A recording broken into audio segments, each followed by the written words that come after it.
নমস্কার বন্ধুরা, কেমন আছেন সবাই? অর্পিতা লাইফস্টাইলে আপনাদের সবাইকে স্বাগত আর অনেক অনেক ভালোবাসা। চলে এলাম আরেকটি ব্লগ নিয়ে। আজ রথযাত্রা, তার জন্য আমার মেয়ের ইচ্ছে হলো ঠাকুরকে একটু মালপোয়া ভোগ দেবে। তার জন্য বিকেল থেকে শুরু করলো ঠাকুরের ভোগ বানাতে। বাজে এখন 5:30 মতো। মালপোয়া বানানোর জন্য ময়দা, সুজি, চিনি, বাদাম, কিশমিশ আর মৌরি পরিমাণ মতো দিয়ে গঙ্গার জলের সঙ্গে গুলে নেওয়া হলো। ঠাকুরের জন্য হচ্ছে, তার জন্য গঙ্গা জলে গুলতে হলো। সব কিছু ভালো করে মিশিয়ে নিয়ে এইভাবে হাতাতে করে তুলে তুলে দিলেই ভাজা হয়ে যাবে। মেয়েরও বানানোর সময় প্রথমে একটু পাতলা হওয়াতে অসুবিধা হচ্ছিল, তারপরে আবার আরেকটু ময়দা মিশিয়ে আর কোনো অসুবিধা হয়নি। ও আর একটা জিনিস বলতে ভুলে গেছি, সেটা হচ্ছে এই ব্যাটারে 10 টাকা দামের একটা আমুল দুধের প্যাকেট দেওয়া হয়েছিল।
এই যে সমস্ত ভাজা হয়ে গেছে, চলুন এবার ঠাকুর ঘরে যাওয়া যাক।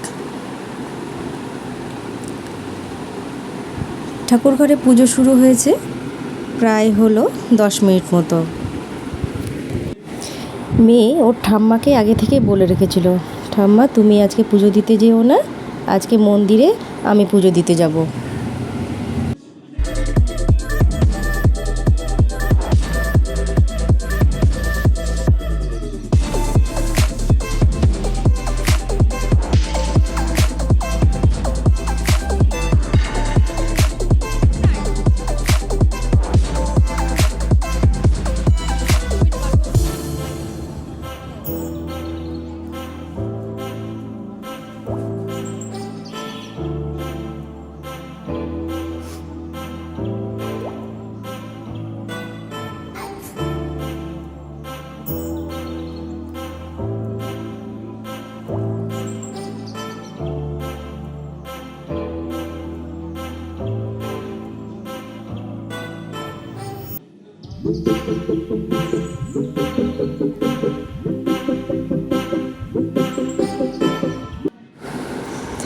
দেখুন কত ভক্তি ভরে পুজো দিচ্ছে। ওর না ঠাকুরের প্রতি আলাদাই একটা ভক্তি সবারই থাকে, কিন্তু ওর জন্য একটু আলাদাই আছে।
ব্যাস হয়ে গেল পুজো।